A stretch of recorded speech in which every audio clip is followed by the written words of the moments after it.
Most people do not live as if life is short. They live as if tomorrow is guaranteed. They delay the difficult conversation. They postpone the dream. They hold grudges. They waste years trying to impress people they do not even respect.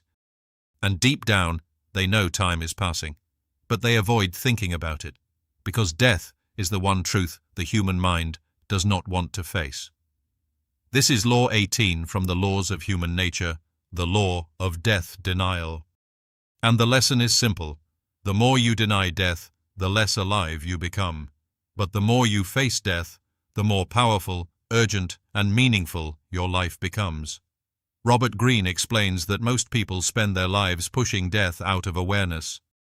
We distract ourselves with entertainment, with work, with status, with routine, with endless scrolling, with the idea that there will always be more time later. Later to change, later to forgive, later to start the business, later to become disciplined, later to become the person we know we could be. But death denial creates a dangerous illusion. It makes life feel unlimited. And when life feels unlimited, we waste it.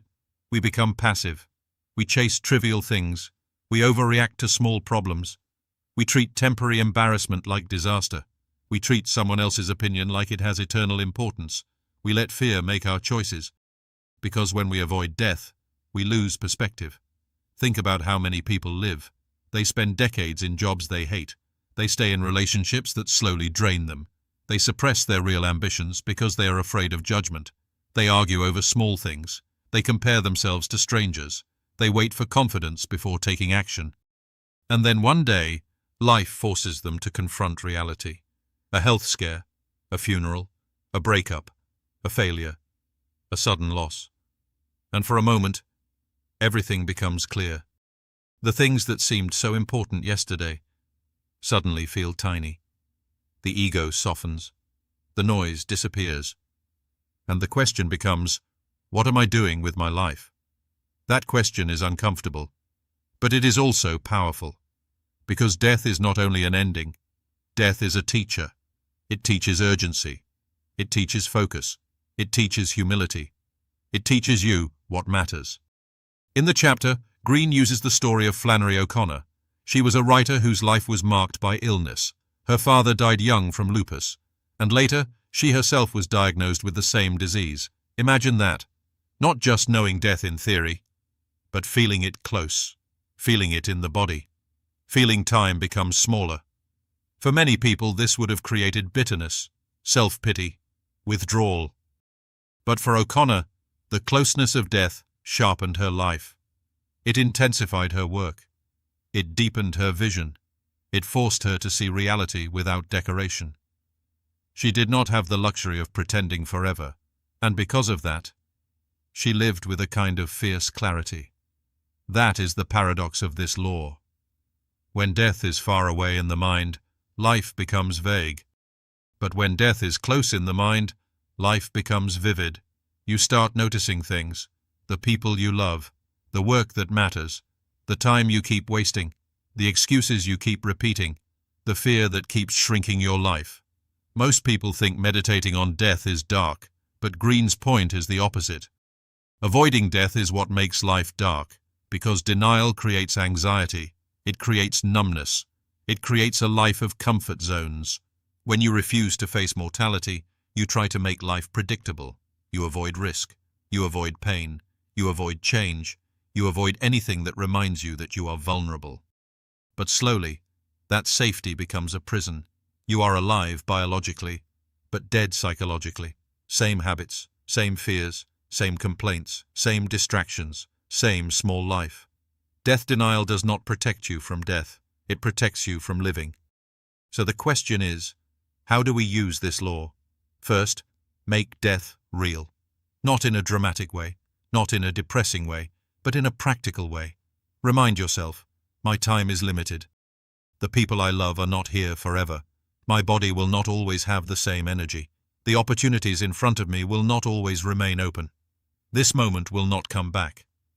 When you feel that deeply, you stop treating life casually. You stop assuming you have endless chances. You stop wasting your best energy on things that do not matter. Second, use death to create urgency. Ask yourself, if I had 5 years left, what would I stop doing?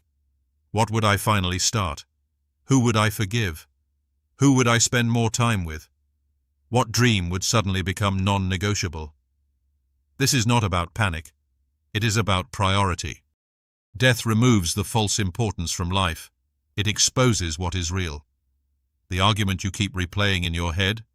Probably not important. The fear of looking stupid? Probably not important. The approval of people who do not know your soul? Definitely not important. But your health, your purpose, your family, your character, your contribution? Those are important.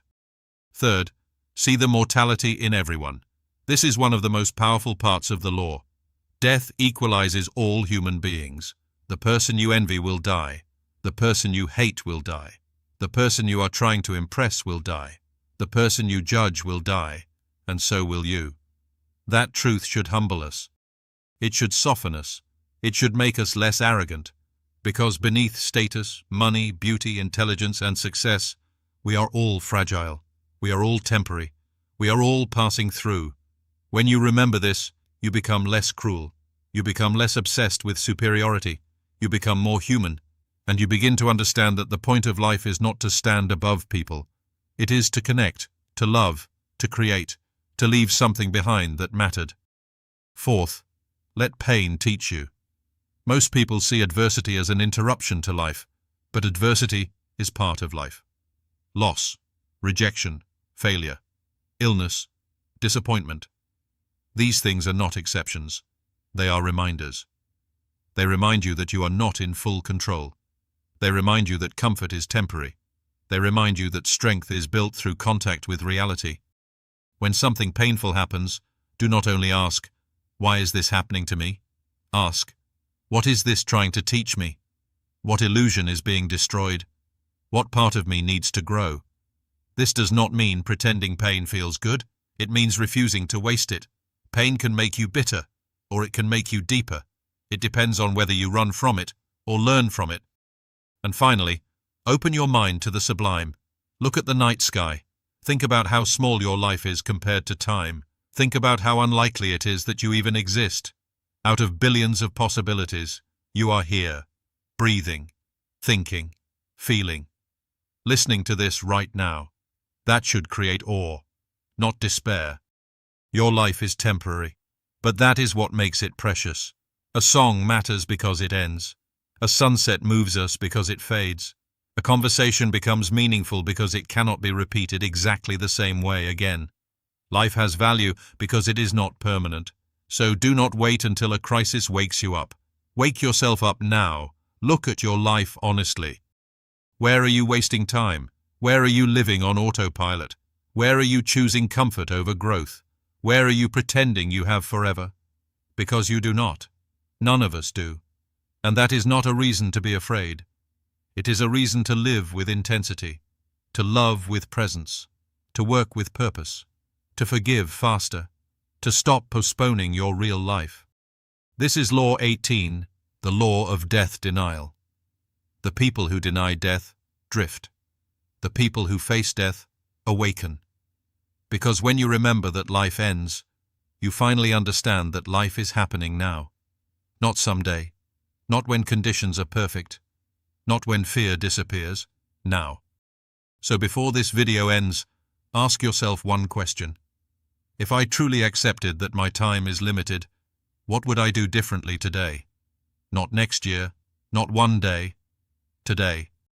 And if this lesson gave you something to think about, take a second to like the video. It helps the channel reach more people who need these ideas, and subscribe, because this series is about understanding human nature so we can stop living unconsciously and start becoming who we were meant to be.